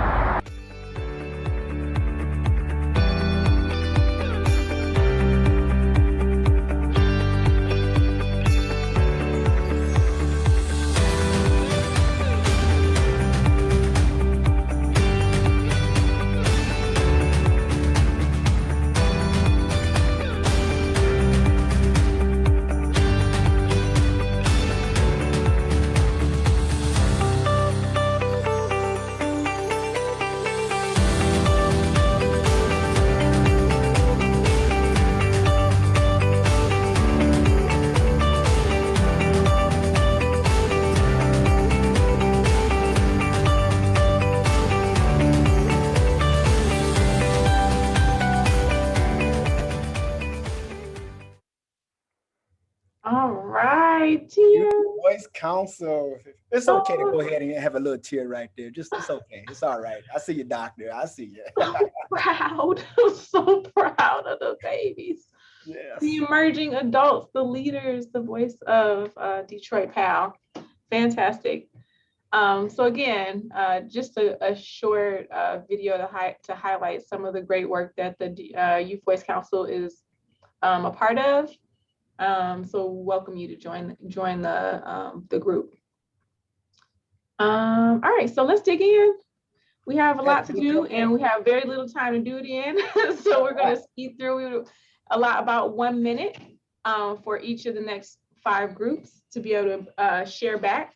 And we're going to start with goal setting, team goal setting. Who is your youth and what is your question? So we didn't choose a youth this time. They all gave great answers. So I told them I let them decide who want to speak first. But we talked about what can cause escalation. And is escalation always a bad thing? All right, awesome. So 1 minute we have share back, and then the rest will go into the chat so we can highlight some of those comments as well. All right, who's going to share? I can go for our group. Okay. So what we talked about mostly is escalating either a good thing or a bad thing. Bad thing is mostly towards the end, good thing is what we started with. So I said that escalating, I mean, I don't really think it would be a good thing because most time escalating either close to violence, money reproduction, or just overall not good. But I think it would be bad. As example, as I told our manager for our group that for example that one lady who said she tried to pull out her taser to tase the guy but accidentally shot him, and I think she was in full control and right of that, even though it wasn't right at the end of the day that she killed him. But I still think she was in full control and right because technically you're supposed to unbuckle your seatbelt slowly, but I think he was trying to do it in a verbal assault. And so I think that just escalated the scene because eventually it had took her to court and technically it had just wasted a whole bunch of time. All right, thank you for that. So escalation, you're saying, is not usually a good thing. Do we have anyone opposing, any opposing ideas? Is there ever a time when escalation is good? Any thoughts on that? And maybe it is, maybe it's not, but I'm just throwing it out there.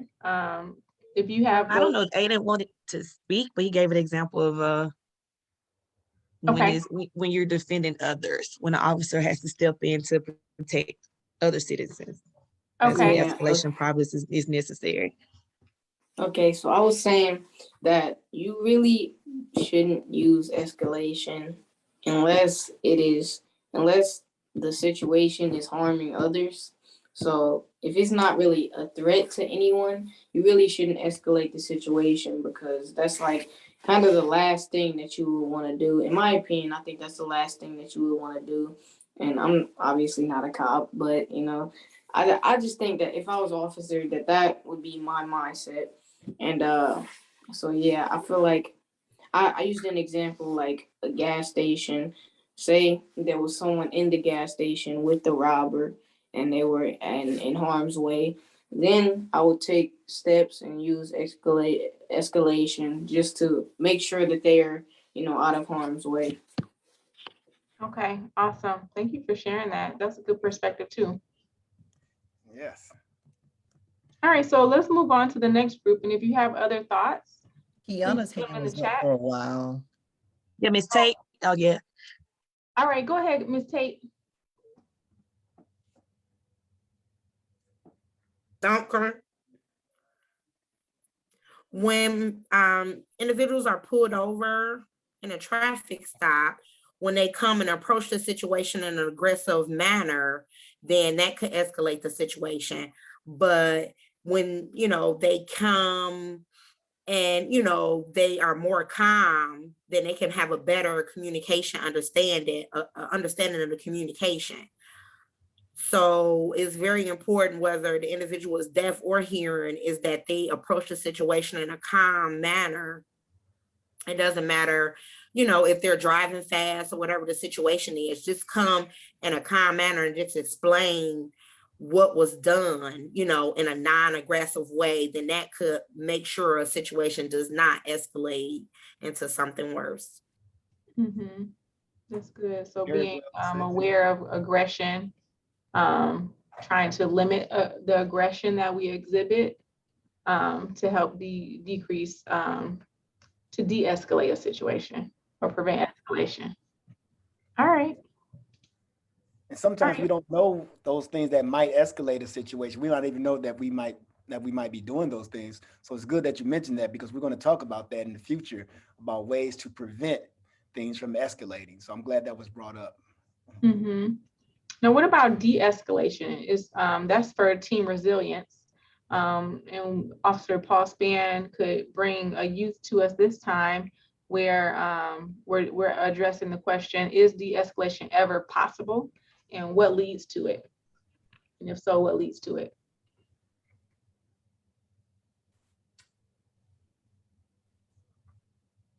No, pause. Okay. Oh, yeah, okay, go ahead. yes. I'm sorry. No, you're good, Corporal. Go ahead. Okay.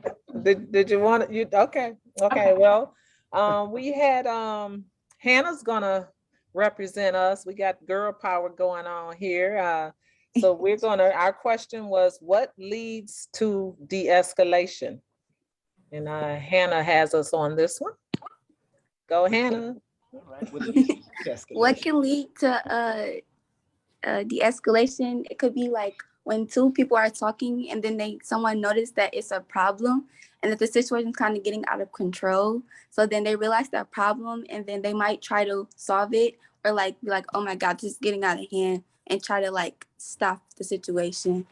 We also discussed what escalating a situation was, and basically it's when like a problem like increases and it evolves into something more. And we also talked about what can escalate a situation. It could be tone, language, and it could make someone else act hostile towards one another. And then also about giving respect to one another. That's also a big issue. Like, you should give the respect that you want somebody else to give to you. And we also talked about how de-escalating a situation could be a bad thing. I think because some things need to be expressed. Like, say for instance, somebody has like something that they need to get off their chest or to get off their mind. I think everybody deserves to be heard, and maybe that situation, that person needs to express their emotions and they need to get their side of the story out, and maybe trying to de-escalate the situation could not give them a voice. And I think they could take that pent up negative emotions and they could like take it out on someone else. So yeah. It sounds like listening is a big part of de-escalation, right? Just hearing somebody out, letting them get Yes. out. Yeah, okay. And then, you know, then Chief made a mention to that earlier. We talked about like stepping in, especially if you're talking about your friends and you know that they're getting into a bad situation. You can step in and help your friend by calming them down and letting them know that it's going to be okay, giving them other options as opposed to escalating or fighting or doing worse, right? We can do that because your voice is powerful, especially as a friend or a person out of concern. You can step in when it's safe and help de-escalate something. That's a powerful thing that you can use and put that in your toolbox. That was awesome feedback on that one. Yeah, absolutely. So thank you for the thought that you put into that. The discussion is so rich in these breakout rooms. And it's nice to hear what's coming out of it from the youth. Just really, really insightful. All right, so next we have Healthy Lifestyles, Team Healthy Lifestyle. And this is all about effective communication. Is all effective communication verbal? Yes. Wow. Our breakout session was very rich, as you said, Maria. I nominated Mercer to speak on what we talked about. Like, again, our question was, is all effective communication verbal? And I kind of wanted you all to hear this young mind at work. So Mercer, if you can, please take that away. So the question was, is all effective communication verbal? Of course it is not.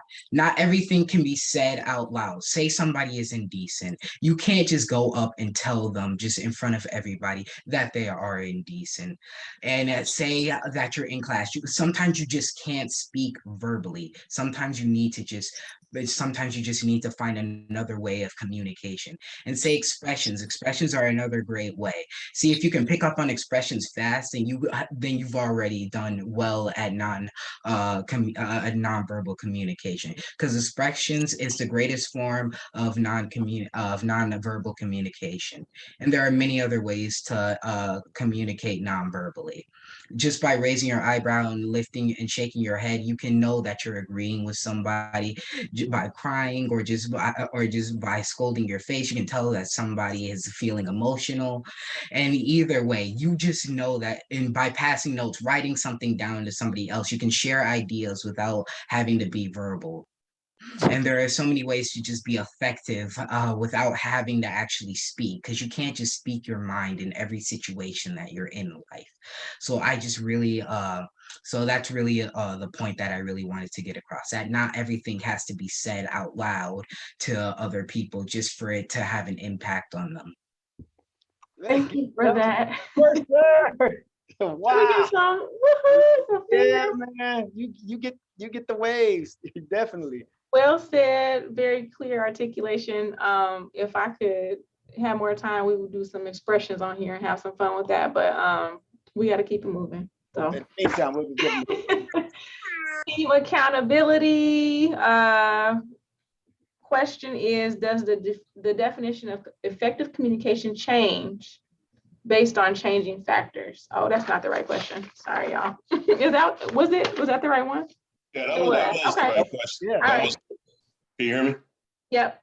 Yeah, that was the right question, but we ventured off into the first breakout room question, which was what are some things police officers can do better to understand you and the community they serve? I was really intrigued to hear the answers, and so we're gonna have Ricardo represent. Ricardo's in the 3rd grade, and just the mind, the maturity is just so impressive. So one of the ways he led us, because we understand that all police officers won't look like you, they won't be from the same city as you, and they won't understand your culture. But Ricardo put it in a way like the first day of school, meeting a new friend. And Ricardo, I'll let you continue, sir.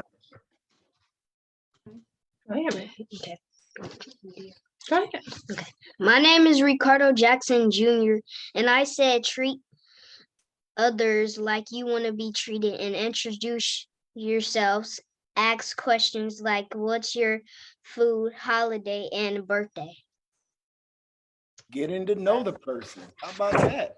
How about that? Hey, so in other words, if officers got or took the time to get to know their community, then it'll be a better place because we'll always be friends and we'll get to know each other, favorite holidays and things like that. So I thought that was a great answer. So give it up to my. Being respectful is important. See, this is third grade, y'all. Third grade. He's not in the third grade. Right. I mean, so simple, but so profound. Look out, Dr. Snyder. He's coming for your job. Yep. You got it. All right, awesome. Thank you for that. And as we wrap up with our last question, let's just think through if there's anything during this session that stood out to you that was super impactful, memorable, very important that you found from the session. Put it in the chat. And also we're going to put a survey link in the chat. We have some youth on here that are joining for the first time. We'd like for you to go ahead and click on that link for that survey that we're about to put in the chat now, and take that survey during this last 1 to 2 minutes of the session. Okay, and you can also take it even if we're wrapping up, we'll love to receive those in the next 5 to 10 minutes. Okay, so last question, teamwork, from Team Teamwork. Can the communication and the understanding of cultural norms affect the outcome of an interaction between a citizen and the police? All right, can communication and understanding of cultural norms affect the outcome of an interaction between a citizen and the police? Interesting question. Yeah, very interesting. So we have some great conversation, mostly between Frederick and Joe. So if you guys could like tag team this for me, I would love you for it. Yeah, so I can go first. We talked a bit about how cultural norms within the African American community, such as like F12 and snitches get stitches, kind of hinder progress between the African American community and police. And we also talked a bit about how cultural norms such as like Islamic men not being able to talk to women kind of hinder their ability to talk to female officers. Wow.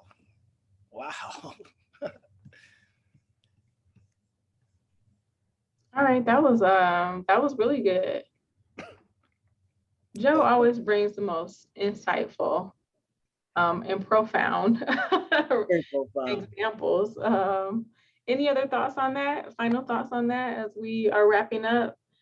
Yes, there is also another problem. While Frederick's going, just a reminder, the survey is now in the chat. So please go ahead and click on that and take the survey if you have not already taken it. But go ahead, Frederick. Yes, there is also such examples such as when a Black person is in the police force and they pull over, say, another Black person, there may be situations when like the Black person that got pulled over will see the Black officer as a quote unquote traitor because they're on the side with the police and not with their own. And then there's another example when a Black officer is with their partner of another ethnicity, and when they pull someone over, that person is going to say like, hey, I don't want to talk to you, I want to talk with them, they're like me. That's interesting. It is interesting. Yeah, because we're talking about different cultures and understanding one another. So in one aspect, it seems like you're saying that it could be to an advantage of everybody if you speak to someone that looks or from the same culture, because you feel like you might be understood a little bit better and you can communicate a little bit better. But on the other hand, I'm hearing, or what I think I'm hearing is that you can also be considered a traitor, and that could be without getting to know that person individually. Because as much as we want to, the officers to serve us as a community, there's still a job to do. That there's still people who aren't so good, like everyone on here, the people that are breaking laws. And it's a tough job for the officers to figure out who's who. And during that process, it can be uncomfortable for a little while, but we can make that process a little bit easier once we understand each other. And having conversations like this helps both sides understand each other a little bit better. And so with your input, and you're giving us something to go back to, again, you guys, the chief was on here listening to all of this. Some of these things that you say, if they aren't already, will become policy, right? These things are being considered. And that's what true community policing is about, understanding each other and putting those rules into place. And so I do want to challenge and bring back a thought from an earlier session when we think about how we can have cultural bias, we can have these assumptions going into a situation. When we are presented with someone from a different culture who doesn't look like us, we can go in with those biases. And so challenging everyone to try to have an awareness of those things. Ask yourself, is my assumption rooted in my experience, or is it rooted in something that I've seen or heard? And when you're approaching an officer, whether they be Black, white, Chinese, Mexican, or whatever, right? Consider that they're people, and consider flashing them a smile. I think that was something that came out in one of our earlier sessions with Mason. And he was just saying how, you know, he smiles at officers, whether he knows them or not now, because of his interactions with PAL. And just from the officers saying, man, if somebody smiles at me, that's going to change the way I'm interacting with them automatically, right? Because now you have this friendly approach. And so consider that. I want to challenge everybody to put down your biases and approach people from a place of understanding and caring. All right, so this is Critical Conversations for today. I want to thank you all for being here. I want to thank you all for taking the survey if you have already, and if you haven't, please still do so. And if you don't already follow us on social media, please go and follow us to keep up to date with what's going on. What was it? I said, tell a friend too. Share it with a friend. Absolutely, tell a friend. And Alabama. And we look forward to seeing you all next week. Oh wait, there's one more thing. I think we have a gift card to give away before we get out of here. There was so many great things said today. We do have a youth who we want to give a gift card to. Is there someone who you think we should give a gift card to, Norwood? Who do you think should get it today? I mean, it was quite a few things that were said today, but the one that's it's two that's sticking out of my mind. One of them is Mercer with his comments, his last comments that he made. That to me, that was really insightful. It was really thought out, and it was really intelligent. So I really like what Mercer said about that. So I want to give my vote for Mercer. All right, and I want to say thank you to everybody who gave comments today, because you all contributed in such an amazing way. And because of that, we're gonna make sure that everyone gets a special gift for your participation on this session. And we look forward to welcoming you back next week. We have 2 more sessions of Critical Conversations next week. Our topic is going to be on positive interaction. Brutality and harassment. Yes, brutality and harassment. That one. Yeah. Police brutality and harassment. So come back, join us again. Lots more fun to be had, and we need your voice.